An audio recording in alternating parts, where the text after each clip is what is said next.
Malala malie aho eiki mo lele e Tonga hono kotoa fia ke o taritali lele ki mo tolo ki ho mo ngahi o ngongo mo le dio kai uma a television e Tonga ki he hoani I he wakai ko ia ki ngahi ulu I ngongo. Pāki ania fie kau whili ko le sisita I Tonga ni ki kau I he whili mo toko no mano wha whi whitungi au tupu. Toi lelei mo whakalakalange a iwi malawa me tau kei e kau ngā ue tāmati a whia Tonga I hono whakaivia mo tokonia e a kaumatao tau me I kānata. Pea kamata I he ahoni hono puke mo whakailo ni ihi, ni nao whakatupu ngā na kuku whakaako I he lorotonga eni ai aho mālolo e koni stūto ne he tūsite. O kuto e pe ngāhi tala noa kehe ana iange pehe e tawa kai ki ngāhi o ngongo mei he malae o sipoti kai uma a ai to o ngā oi ea. Ko e wakailewa eni ki he whakai ki iki, ko au liliani polutele. Nei mea tāhine kui nina na spau o whakailonga I he palasi whakatui a hono whua ki ato o ngāhi tokoni, ko e mea ngāwe Tongatapu leo, ngawe aki ai sola. Ke tokoni eni ki hono whakaongo atu ki he kakai e whonua, ai whola ko ia ai otoa. Ai a koe ngahi mea ngāwe eni e nemange au, ne whua ki atu ki he kautaha tokoni ko ia ai e tāhine kui ni. E he whamatala ko toko mai mihi ofisi palasi, koe ngahi le tio pe Tongatapu leo koe ni o ko ngai aki sola. Pea oku aonga apito eni ke teki nau tonu ko ia oku po uli o nau fufunga. Nei whaaki atu e tohi pe koe tokoni koe ni, me he kautaha whakamamanilahi ki hono toko ngai kina o ngahi api ke e ki pe EHC. Ko e whakaamu ke tokoni ke tō tupu o tonga ni ki nau toi whainga māli e ange I hono whanongoa ai wholofola e otua I a whahinga taimi pe iha wheitu pe te nau iai. Pe he me he ofisi palasi aku kei toko pāpe ka taha tokoni tahine kuini ke toka ngai kina ai tō tupu o tonga ni a ki a ngai mea ngā awe e malawa o tokoni ki whakalala ka mui kaha o ngai toko I kono. I kai ngatai e tu whaki atu me ngai mea ngāwe kua whaki ki ngai ako anga ke he pe I tongani. Koe kau taha koe ni EHC, ne whoto uia e tāhiwa whāno I kānata I loa koe poto ngāwe whakamawhola le tio. O whakatau mua ke vahe atua I e mo oni mo e ofa koe a sisu ki toko taha kotoa pea ke iha wheito ope. I kai ngatahi ka ako nau toi whakahoko atu e ngai tokoni, whakalakalaka ki mo ui e ka kai ma ai ngahi whanua kehe pe I mamani.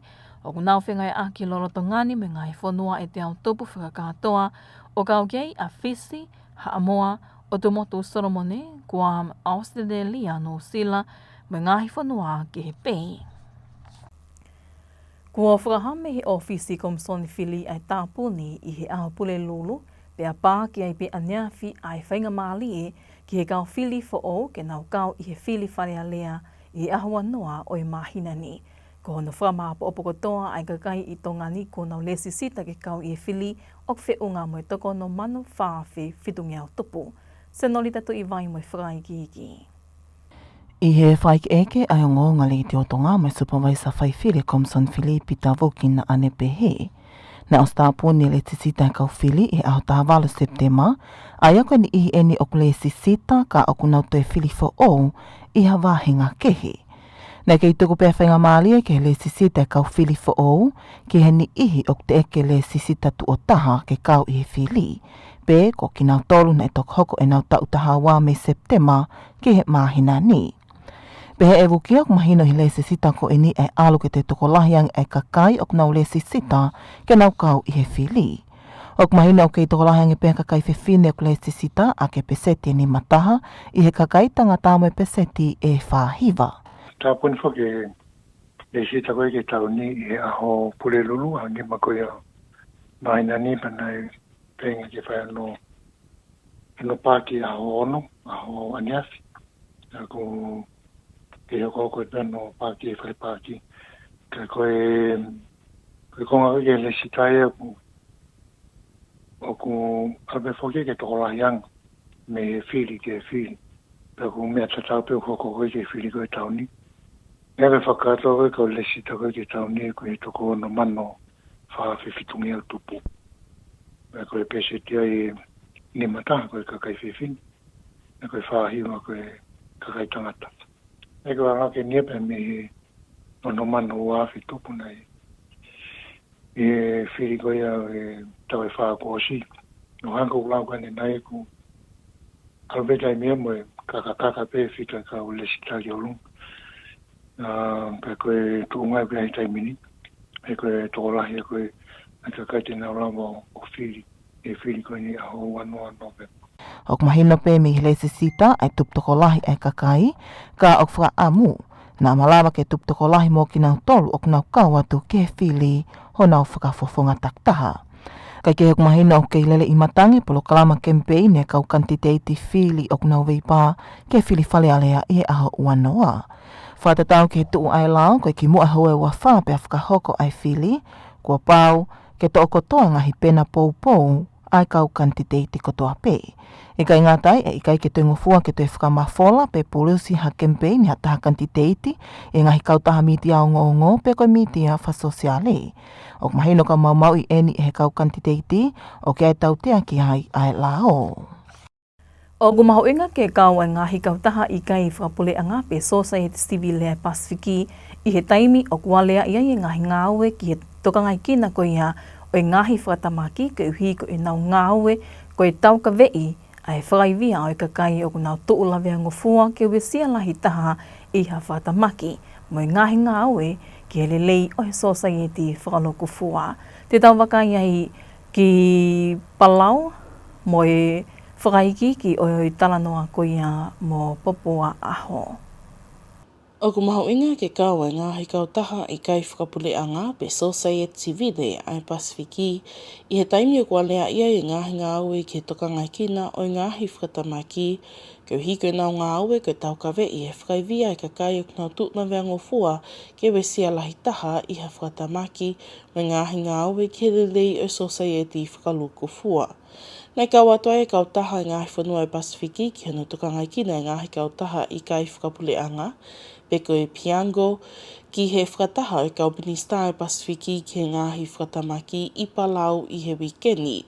O whakahai he tale ki tapule o piango siale ilo lahia koe fuafua whakatahaini i he kaweinga mo i tuunga koe ni ke nau kau atu ki ai pea koe whainga maani le leieni ki he kau atu o piango ki he ngahi a lelea mo i whiwaiwahe aki ki he langa hake o ngāwe i he tawhaaki o ngahi whakatamaki.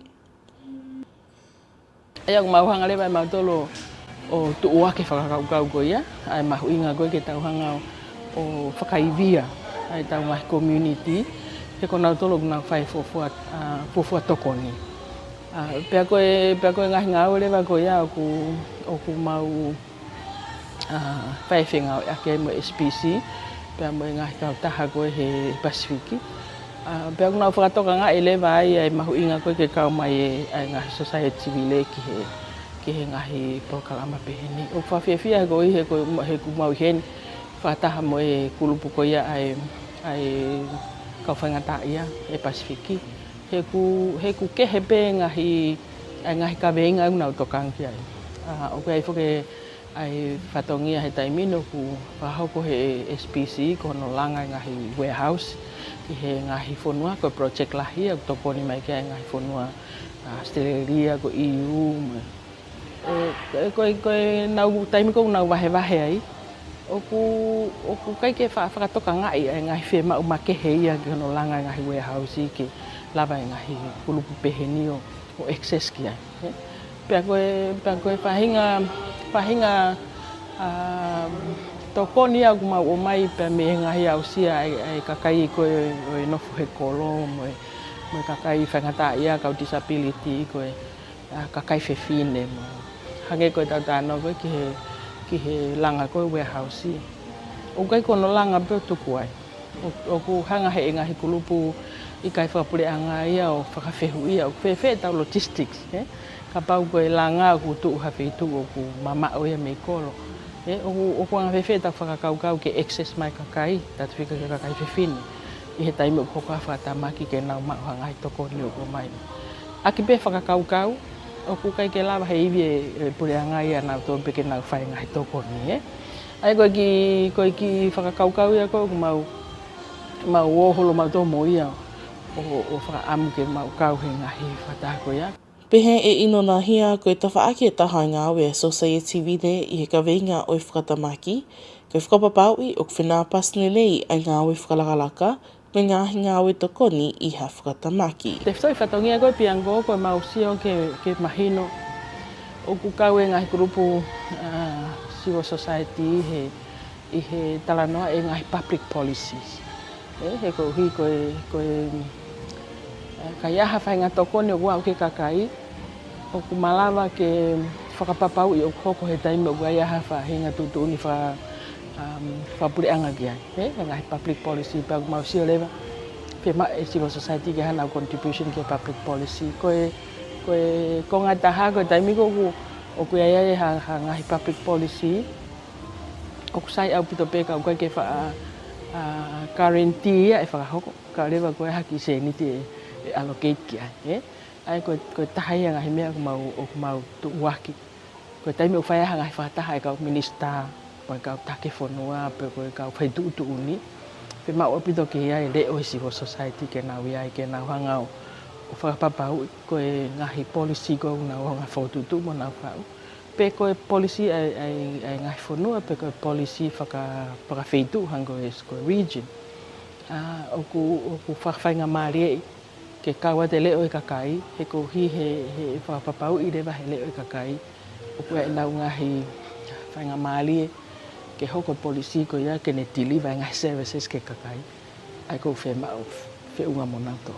Pea ia lewa moe hange ko tāno ke SPC, whainga maari ngahi mea whaseniti ke mahino, ko osi angi ko e tau tānoa koe ni, o ku lava o implement ngahi mea. Ake ki seniti ke lava ke au ki he ngahi whanua. O kui kai whake whaoa ngā we o whakahoko he ngā Society Vine I he tau kawe I a tanga whakalakalaka ma ai kakai e whanua.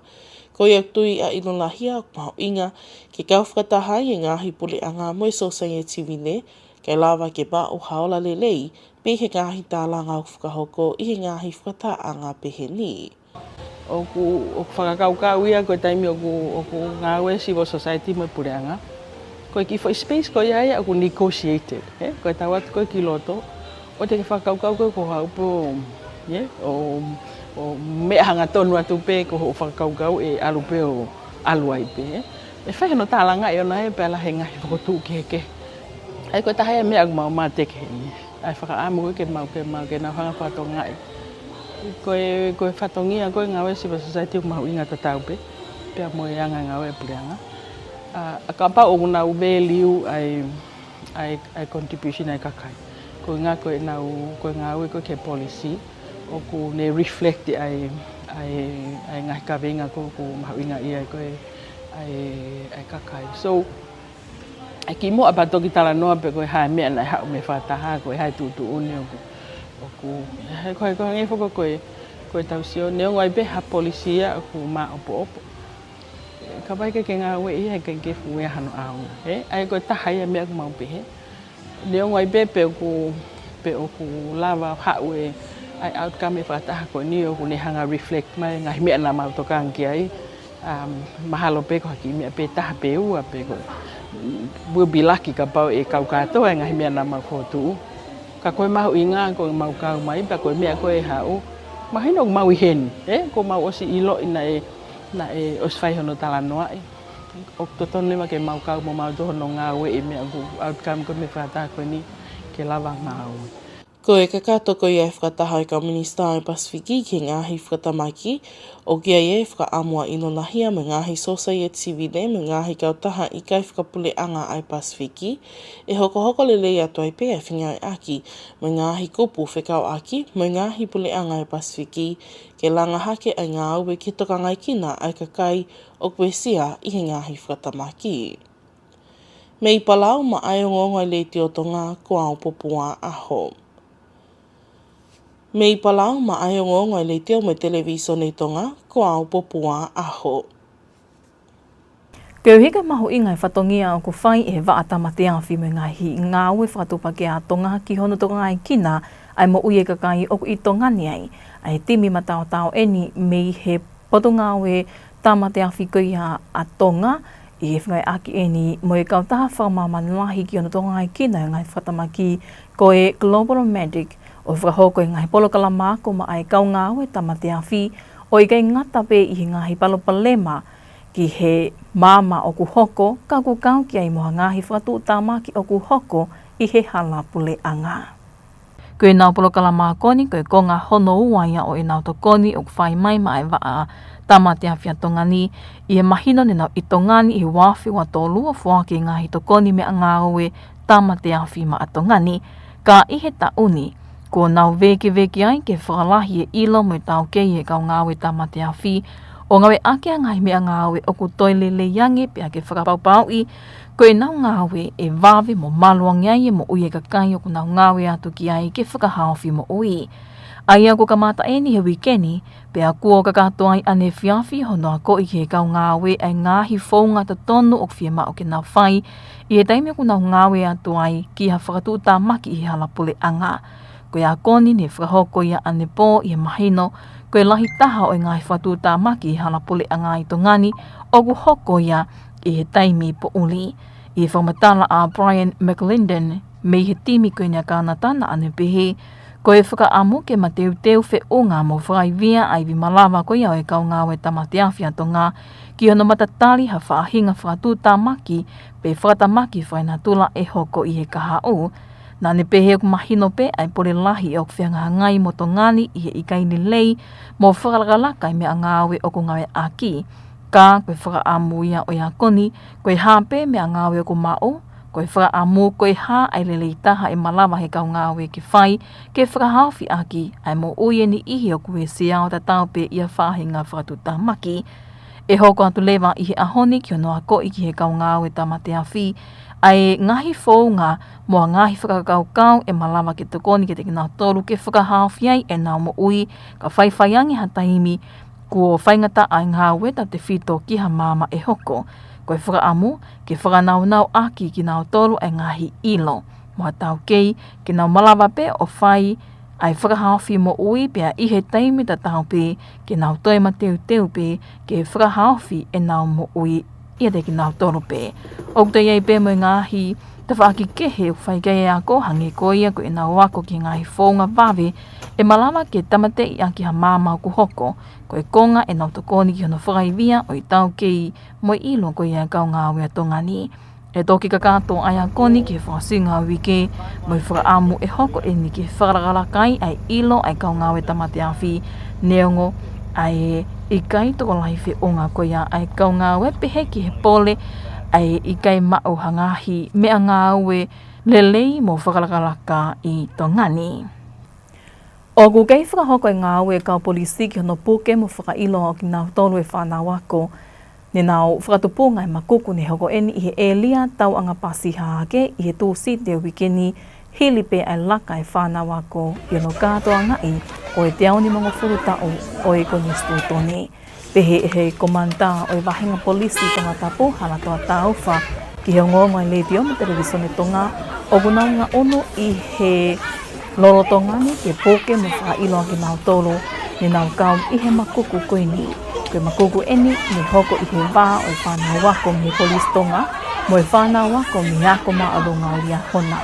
Nā me pehe koe taha eni i ngā whainga ke ta ofi mo whakangata i ngahi makuku whakako o hoko i Tongani keuhi koe malo a e toko taha ko toa peta te whitu eni i whanau wako mo e tōku i kono. Ko e lo i mata mo e kakawana e tō kua hoko ia koe whakawhiawhia anga i he ahoni. He koe pole o e whanonga anga i e whainga ko koe whakaloto lahia ki he ikuna. Ko e konga i e tala loto mālie ai tōki mo ai ako maalunga o Liahona mi a hau haakame mo pupu apuhi ko Teresa Maria Koka lolotonga eni ai kātoanga tana ki tuonga whaosiako ai ako anga ki he tau whakaako wanoa wanima. Senorita tu i mai mo whai ki iki. Ko e kātoanga ni nei whate whito pe i ngai sivi whaloto api ako, i e mahinok te eke ka kato e ngai sivi whakorisi.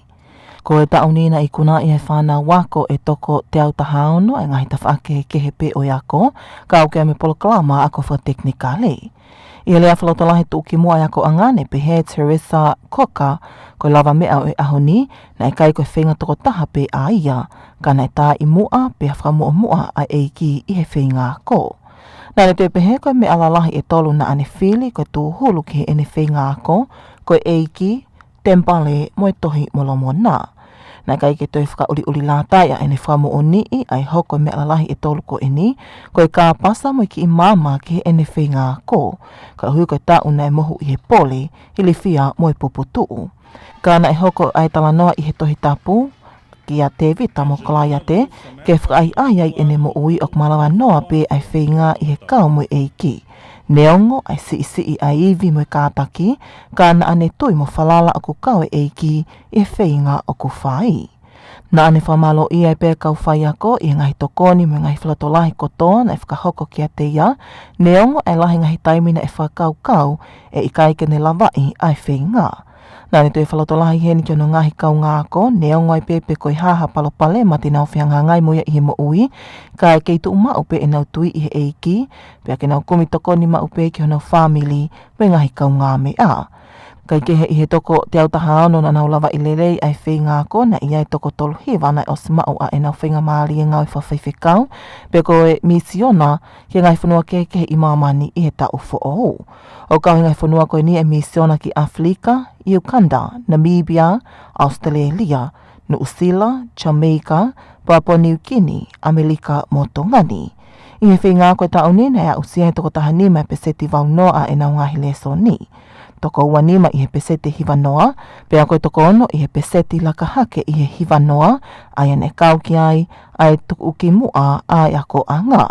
Lolo tonga iana te whailonga i moe whānawa, koe toko whitunga fulma whitu i he nau lawa i lelei e nau whinga i he Polokalama ako Foundation ai Universite Pacific Tonga. Toko tahaua i he Polokalama TVET i he Universite Whawhanua a Tonga, toko ua walu he tawhaaki ki he langa, toko ua no he tawhaaki uhila, toko ua hiwa i he tawhaaki tāwhatātā pe āti, toko ua tolu i he tawhaaki Fashion and Design, pea toko tahana ane kuna i STFKT ai Microsoft Office. Pea kua whakapapau i mehe komsoni e kau ngāwe whakapuleanga ai waha taimi o ngahi aho mālolo Kirismasi, mai kau ngāwe whakapuleanga ki he taua noa wanima wa noa wano. Koe taimi mālolo Kirismasi e puleanga i kamataia mi he aho waua ti se mau tauni ki he aho ua o Sanuari wa whiwao no. Ka e toki kamata ngāwe pe puleanga ki he tau fo'ou i he taimi hawhehi wā pongi o e aho monite ko hono nima o Sanuari wa whiwao no. I ene pehe, koe aho ngāwe whakaosi pe puleanga ki he tauni koe aho whalaite ko hono taha hiwa o ti sema. Lorotonga ngahi aho mālolo Kirismasi e kei whakahoko whatongi atu pēr ngahi poto ngāwe e ni ihi e puleanga o kaungia i e poto ngāwe mo ui, polisi, mo i wa a kastomo. O hoko atu pēr mo ngahi businessi pe whakatau aki i ngahi aho mālolo Kirismasi. Kei ke he mahino pe i he hiliangi ngahi aho mālolo ni e hoko atu ki he weekend lotu nga mahini ngahi siasi ni ihi pe aku mahino me he komsoni o e kau ngāwe whakapuleanga e tāpuni kotoa ai ngāwe whakapuleanga i he hoko ai whae whiawhi o e aho kotoa ke uhi ke whakawhainga mālie ki he kakai ke nau lawa atu ki e ngahi mau anga kelesi maho ingani. O nia ngongo whakalota whanua ia ki e hawani ke ngahi o ngongo me malae o sipoti hoko maia mo Mark Ake.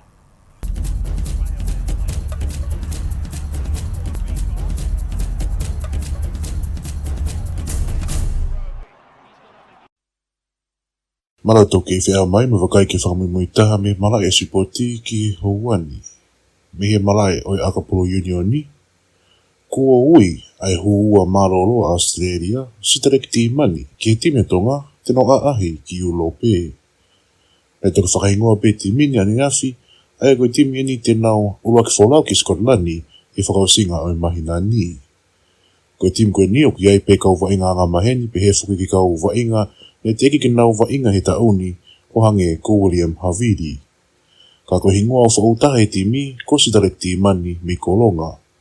Ko ti mani, ko ne wainga whakaosi ma Australia, i he uanoa taha tolu, ki mua pene toki wholau ki Franse, o ne wainga taulahi ai. Ki mua e ni, na ne wainga, i he wheahi supa ma e Western Force, Brumbies, moi walataha.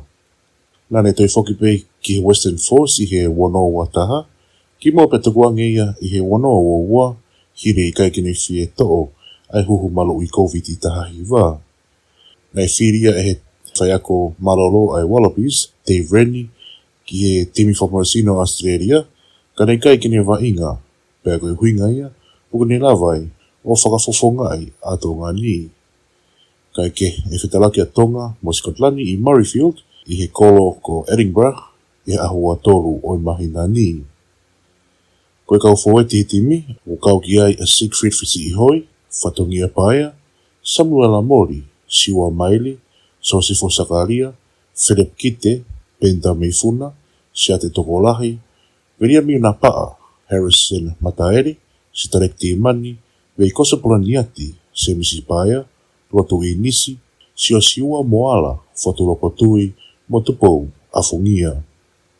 Koe kau tau tua a, o iai a Aisea Halo, Sias Ngini, Sonatane Takulua, Patrick Pellegrini, William Haviri, Ofa Manu Ofetoa, Solomon Ekata, Tima Whainga Anuku, Angelo Tuitavuki, Fine Inisi, John Tapueluelu, Josiah Unga, Mohutaniela, Filimoni. Koe whetalaku whakamui taha a Tonga mo Skotlani, ne fo I a Tongani, whanima ki he taha fitu, I e whea hipa mamani, e wanoa, watolu.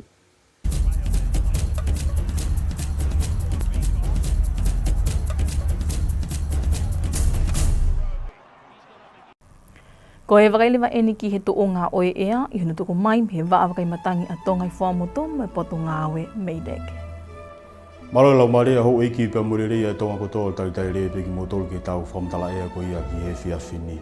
Ngahi tala no lalahi koe tau whamtala ea te tau kei hoko te pia moi alo maari e rea pituen ke he ngahi ngā au koe ki tua. Ka he taimta tau malawa ke ha uhatu umoto ki he whakatoke lau. Ka koe imisi sa te laite koe e aho ni.